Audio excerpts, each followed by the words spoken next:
Que lindo! Gostaram, gente? Que bacana, né? Como a gente precisa abrir um espaço nas nossas vidas e olhar com carinho para o cinema brasileiro, as coisas lindas e sensíveis que a gente tem produzido, falando da vida de cada um de nós, são maravilhosas, né? Lembram da última frase? Alguém lembra? A última frase que o menino diz? Não tem cola, né? Tem cola no papelzinho. Como é que é? Isso. Não é impossível ser feliz depois que a gente cresce. Só é mais complicado. Se a gente quisesse assim ser bem purista, usando uma expressão bem bororoense, a gente só trocaria o complicado para usar a palavra exigente. Bem exigente. Mas é exigente ser feliz em qualquer época das nossas vidas. E isso é o que esse filme retrata.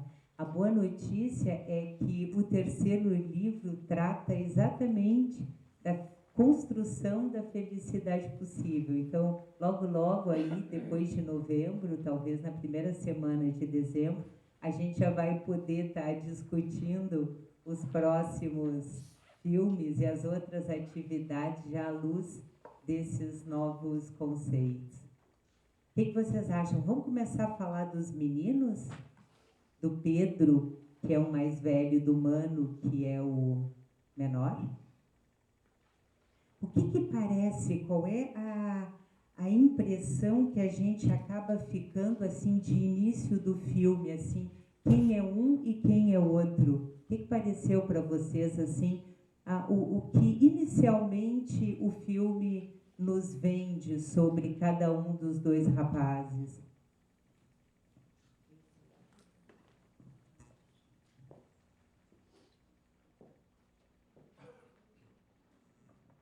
Daí, pessoal, o que a gente pensa, o que nos parece sobre esses dois meninos? Parece que eles estão assim, os dois num... olha lá, vamos ver. Eu achei o seguinte, que o primeiro parecia solucionado, tudo arrumadinho, né? Que ele estava feliz com a namorada e estava bem mais adiantado que o outro. E que o primeiro estava completamente desprotegido, perdido, desorientado, né? Essa é a primeira impressão que a gente tem. Quer dizer, a gente segue assim, tranquila com o segundo, porque o segundo estava muito bem, né? Essa foi a primeira impressão. Isso fala de um Pedro que se mostra numa posição onde está tudo dominado, né? E na primeira oportunidade ele revela essa instrução, essa inclinação de domínio, quando ele, muito indignado, diz para o pai que o pai, ao escolher deixar de conviver diretamente com ele, lhe está tirando a oportunidade da escolha. Se ele, ao contrário, pai, fosse lecionar no exterior, sobraria a ele, Pedro, a escolha. Ou seja, ele, Pedro, tem direito de escolher, o pai não. E isso vai se apresentando assim o tempo todo. Quando ele diz, então, que a namorada pode namorar o outro, que ele vai namorar ela nas horas de intervalo. E ela diz que ele não está bem. Para a nossa legenda de conceitos bororoenses, só faltava que ela dissesse para ele que ele estava assim, num delírio de controle sobre ela, sobre o corpo dela, sobre o tempo dela, e muito, assim, de uma forma muito sutil, o Pedro vai mostrando esse desamparo e esse desespero que é quando ele perde essa pseudo-ilusão, esse delírio de controle, tanto que ele vai se matar, né?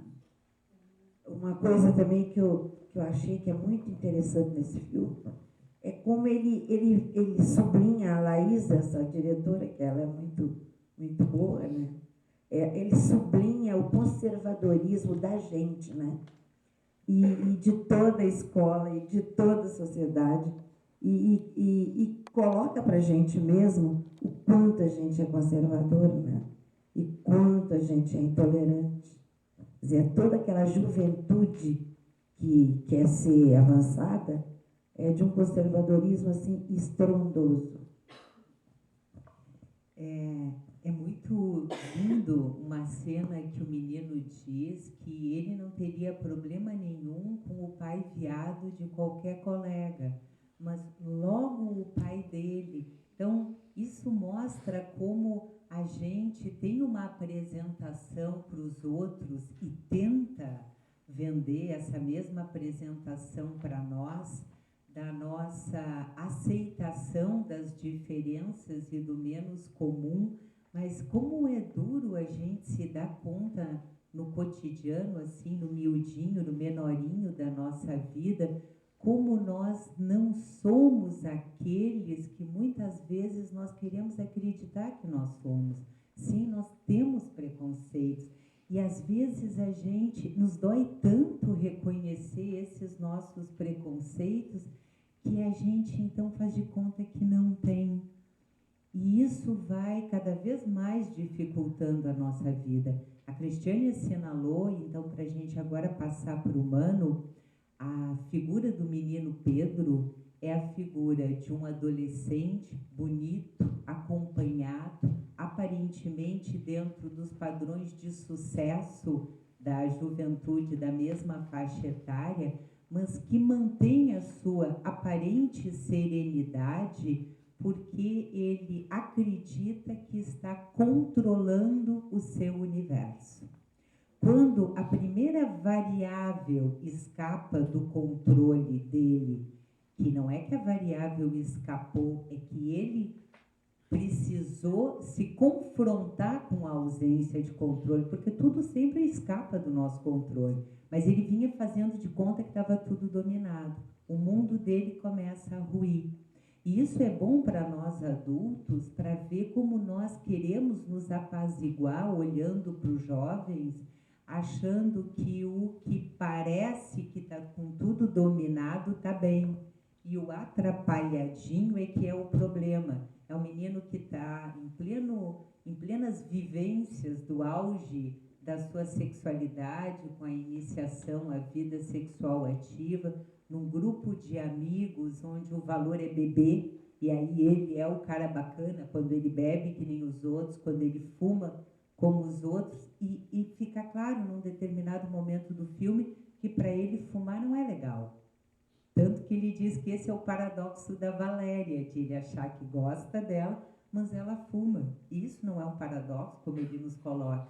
E como esse menino aparentemente atrapalhado, é ele que vai construindo um caminho de saúde usando as dificuldades da sua própria vida para se tornar si próprio.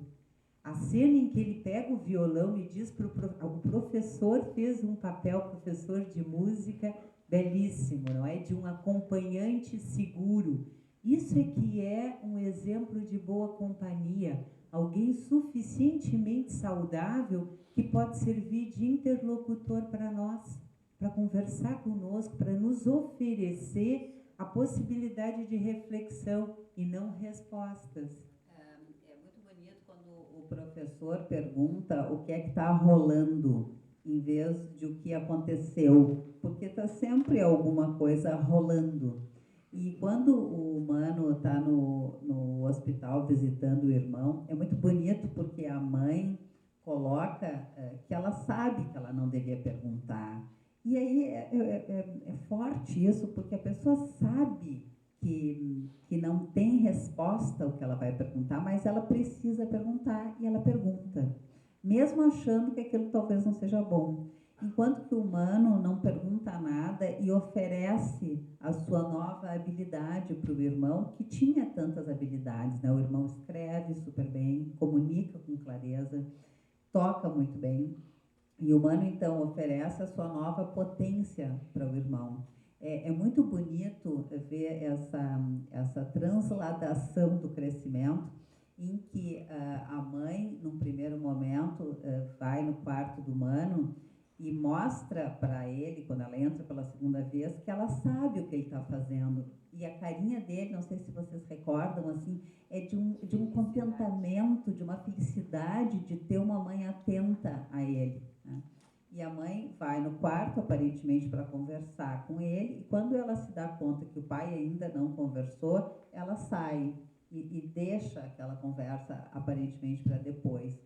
Na cena em que a mãe vai buscar o Mano na festa, em que ela, então, mostra as preocupações com ele, quando ele começa a falar mal do pai, ela diz para ele que não fale, né? Tem ali uma coisa também atravessada, em que ela diz: o que é que você sabe da vida? A gente sempre sabe o que sabe, e não sabe o que não sabe, em qualquer idade. Não tem essa de o que que tu sabe. Eu sei o que eu sei, e ponto. E isso é motivo de respeito para si próprio, e que bom que fosse respeitado também pelo outro. Essa mãe tem vários atravessamentos, ela tem uma inserção de ingenuidade que é forte, né? Que é quando ela comunica na escola, lá para os pais, a sua verdade, então, sobre o seu descasamento. O que pareceu para vocês isso? Ela diz, quando o Mano, então, fica sabendo que foi ela que contou, e ele aí tem uma cena genial, porque ele culpabiliza ela. Ele aponta para a ferida dele e diz que o fato dela contar na escola para as outras mães que o pai dele é gay, e aí ele aponta: olha só o que você fez, olha só o que deu isso, como se houvesse uma correlação direta entre ela ter falado e ele ter apanhado. Mas o que parece a vocês essa inserção da mãe em que ela diz que as outras mães foram antiéticas? Porque essa senhora Camila, ela tem essa questão da ética, né? Então ela diz que o professor não pode se relacionar com os alunos porque isso é antiético, e o marido dela está se relacionando, ex-marido dela está se relacionando com um aluno, é uma acusação a ele sobre que ele está sendo antiético, e ela conta para as outras mães. Tudo bem?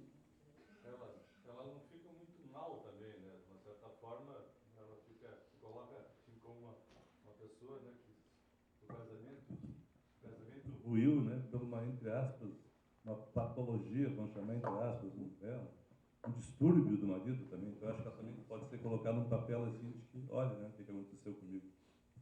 Só uma coisinha antes, quando fala que ela entra no quarto para comunicar a separação e não comunica, eu tenho a impressão que tem lá uma coisa muito simbólica, que é o rolo de papel higiênico. Que aquilo eu acho que comunicou a ela que, né, um rolo de papel higiênico com uma pessoa que não está gripada está usando para outros excrementos, né? Eu acho que ela percebeu. Ou secreções. Secreções, né? O que o Nélio está trazendo essa questão de... Então, vamos deixar a ingenuidade dela para entender essa ingenuidade no contexto da mãe. O que pareceu para vocês, assim, que essa mãe, como é que ela estava levando o que estava acontecendo? Bem, mal? Como é que vocês perceberam a posição dela em relação aos filhos e ao marido? Estão muito quietinhos hoje. E daí? Ela estava bem ou mal? Mal? Bem? Mal. Ela estava triste? Aparentemente bem. Aparentemente bem. Alguém viu tristeza nela? Sim. Isso. E ela colocou para fora. Isso. A raiva, a mágoa que ela tinha, tudo. Porque até então ela estava controlando, pelo menos externamente. Não é? E naquele momento ela se deu... Ela se permitiu, acho. Ela se permitiu, exatamente, ter um momento de raiva e colocar tudo para fora, a frustração, tudo, enfim, que estava dentro dela. Parece que aí, então, ela abriu a valvulinha de pressão e deixou escapar tudo o que acontecia. E como é que ela lidou? Então, o que a gente está vendo? Ela aparentemente se movimentava assim, não muito desconstruída, mas com dor, com tristeza, e que pôde aparecer para nós na cena dos ovos. E o que ela fazia com os filhos sobre o marido? Ela expunha o marido, ela falava do marido, ela acusava o marido, ela fazia o quê? Ela cuidava da imagem do marido para os filhos ou não? Da imagem do pai. Da imagem do pai. Aham. Do marido, ela destruiu, digamos assim, ao informar as outras mães da escola, as outras mulheres como ela, que ela tinha um marido daquele tipo. Olhem só que bacana, né? Olhem o comentário. Então, assim, para a mãe, Camila, tinham já... Nós temos 3.500 mais 2 versões, mas a gente está apontando a do outro ali. Tinha a versão Horácio pai e a versão Horácio marido. Para a versão Horácio marido, que lhe dizia diretamente respeito, porque aí tem a figura, né, da esposa, do marido, ela fez isso, ela comunicou em praça pública que ele era gay e que ele tinha deixado a casa para ficar com um outro homem. Tá claro para nós esse movimento e que, de uma certa forma, esse movimento colocava ela em que posição? Vítima, de peninha. E faz ou não faz diferença uma pessoa do casal ser traída por outra do mesmo sexo ou de sexo diferente? Não faz diferença nenhuma traição. Não faz diferença nenhuma a traição. Mas na nossa sociedade parece que tem uma diferença ou não?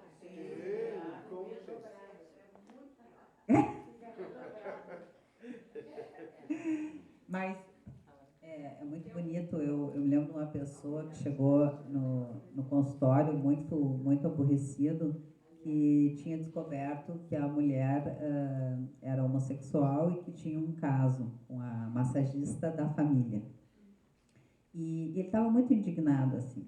E aí, aos poucos, ele foi se apaziguando quando ele foi se dando conta que também a homossexualidade dela, e eu digo também porque haviam outras questões dentro do casal, não lhe diziam respeito. Né? O que essa pessoa, o que a mulher dele fazia com o seu corpo, o modo como ela se excitava, o modo como a ela lhe parecia melhor a vida e mais acompanhada e mais feliz, enfim, não lhe dizia respeito. E ele foi desconstruindo essa posição de vítima e de responsável. É como se ele se sentisse responsável pela homossexualidade dela, né? Quer dizer, a pessoa se achou total, a última bolachinha do pacotinho, inclusive sobre o desejo sexual do outro.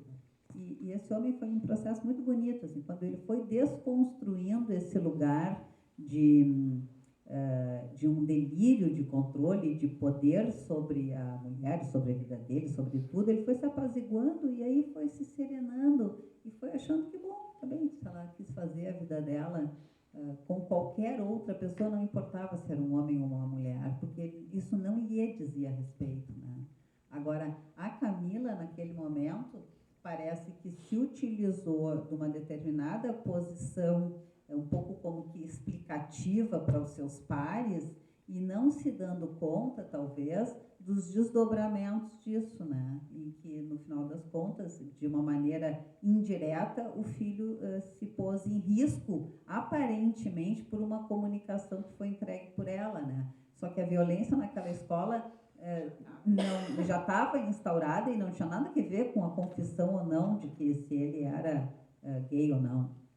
A guria, aquela que ele tinha feito o cartazinho, ela falou, quem sabe eu sou mais interessante.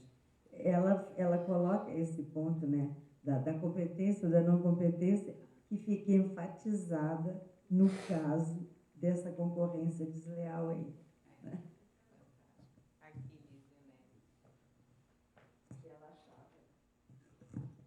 Não, também me chamou a atenção, assim, que no casal, né, o homem parece que era um homem muito mais, era uma pessoa bem mais verdadeira do ponto de vista dos seus sentimentos, mostrava com clareza o que sentia em relação a ela, que era toda enrustida, né, toda cheia de faz de contas, assim, toda cheia de regrinhas, de éticas.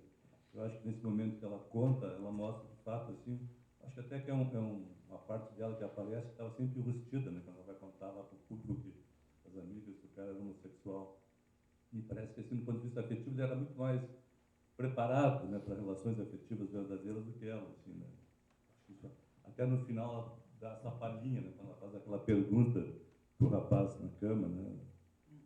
Eu acho que também isso também me pareceu assim interessante, né, desses personagens, né. Vamos falar desse pai. Só vamos voltar ao ponto da ingenuidade, que para nós esse é um conceito super importante. Na nossa sociedade, parece que a fala de que ela foi trocada por um homem, de uma certa forma, a coloca numa posição de que ela não perdeu uma concorrência. Ele é que tinha uma opção diferente. Não sabemos o quanto ela acha que essa opção o desmerecia ou não, mas dá uma certa livrada da barra dela. E oferece ingenuamente uma verdade. E se vocês olharem no material que a gente ofereceu para vocês, nós dizemos assim, está na 2ª página, ingenuidade, ela diz: jamais pensei que as mães fossem contar para os filhos, é antiético. E aí a gente oferece para vocês o capítulo do A Vida Como Ela É, que é o colapso do sistema operacional, para dizer que a ingenuidade é um dos disfarces da nossa arrogância. E a gente precisa olhar com muita coragem esses nossos momentos ingênuos, que se nós investigarmos, nós vamos descobrir que o que nós estamos fazendo é tirando o mundo pela nossa medida. Como ela achava que ela não contaria, e vamos sempre nos lembrar que as coisas que nós achamos, elas nem sempre correspondem às nossas verdades mais íntimas, ela oferece para o meio algo que imagina que os outros vão usar com muito cuidado que ela oferece. Então, ela se atribui uma importância na vida alheia que logo em seguida, no mesmo dia, a gente observa que não era verdadeira. E isso é super importante que a gente possa usar esse conceito para investigar as nossas ingenuidades. A ingenuidade é uma roupinha da arrogância super preferencial, em que o sujeito se apresenta assim como o seu lado bom, né? E não denunciando a sua malícia ou a sua objetividade ou o seu conhecimento sobre a vida, né? O ingênuo, ele sempre ele sempre blefa com esse lado de que ele é tão bom e que ele não podia imaginar, porque ele, no lugar do outro, jamais faria isso. E é uma coisa muito sedutora quando a gente vê um ingênuo. Hoje, hoje já faz bastante tempo, na verdade, já não consigo mais me seduzir por esse negócio, mas é uma coisa forte na nossa cultura. É uma confissão de ser o bom, de ser assim, uma pessoa que acredita no bem, né? E assim, e na pessoa humana, né? Então, assim, tem essa coisa. Oi? Não, a delícia da tua parte de atriz. Fascinado. Eu acho que isso a gente tem assim um fascínio pela ludicidade, e aí a gente vê o ingênuo de plantão, e como a gente gostaria de ser assim também, né? E ser bonzinho. E é uma patifaria, é uma cretinice, e a gente se sente às vezes muito desconfortável de emitir uma opinião sobre alguma circunstância que é uma opinião que revela sobre nós, quem nós somos e o que nós pensamos da vida e o que nós pensamos do outro, e as pessoas nos dizem, ai, que coisa horrível, como é que tu pode pensar uma coisa dessas, que ser de segunda categoria que tu és? E é importante que a gente tenha essa coragem. Tem uma hora linda que o professor de física bate no ombro do menino, do líder da chapa Mundo Livre, e ele diz coragem, né? Uma outra coisa importante que nos chamou a atenção foi a permissividade do professor, que ficou assim meio que ofendidinho, ele ficou assim meio impertigadinho, assim, também do tipo ingênuo, com o fato de que a diretora, ou sei lá quem era, propunha para ele que sim, ele tinha que manter uma distância, né? Então é um discurso muito nojento esse, de que não há diferença entre nós. Sim, há diferença entre todos nós, entre cada um de nós. Sim, há diferença da posição de um professor para um aluno. Sim, ele não só ele acolheu o beijo da Carol, como ele, no segundo momento, ele foi em direção ao beijo, né? Ele diz para ela que tudo bem. Como assim tudo bem? Como assim tu vem aqui me dar um beijo na boca e ferra com o meu salário, com o meu trabalho? Como assim? Né? Como assim que estava tão bom ele ficar almoçando com ela e que ele vai pagar a conta? Então, aí vem a parte assim, que é realmente genial, tanto da direção quanto dos atores, porque é tudo muito sutil, né? O professor ele tem uma coisinha assim, ele é o gostoso, ele não faz chamada, ele vai deixar os alunos usarem os livros no dia da prova, como ele é bacana, né? Ele fecha a porta e depois ele acolhe os atrasados, ele é um mega legal. E aí ele fica numa posição assim, é tão bonitinho, que a arrogância, depois que a gente pega esse lance, é lindo, porque ele é assim, de uma arrogância quando ele diz, eu não estou acreditando. Assim, isso não está acontecendo. Como assim não está acontecendo? Larga de ser trouxa, larga de ser idiota. Está acontecendo, você está sendo demitido, continua sendo arrogante, e continua sendo ingênuo, e continua sendo prepotente. Então, quando a gente lida com um pouco mais de conceituação, e eu digo isso muito assim para o meu filho, tenho um filho adolescente de 19 anos, e eu insisto com ele que os conceitos abreviam um certo tempo. Eu me puxo muito, né, porque vocês sabem que a gente tem aquela grande diferença, então eu me puxo muito nos conceitos, que é para ver se eu com os conceitos consigo superar a nossa diferença de experiência, né? E aí eu digo para o meu filho, conceitos, assim, usa os conceitos. A gente tem no livro Curação, a gente tem uma lupa, né, que é um marcador, quer dizer, vamos usar uma lupa, vamos ver a vida através de uma lente conceitual que nos auxilie a ir mais rapidamente para as estruturas dos relacionamentos, porque senão a gente fica se perdendo num bordejo de relacionamentos em que a gente vai se complicando muito. Para quem não sabe, nós somos irmãs e eu sou a irmã mais velha. Então, é isso que ela usa todas as oportunidades para assinalar. Essa diferença de idade, ela não é constante também. Ela se nota, diz o Nélio, que nem se nota. Que bom, que bom.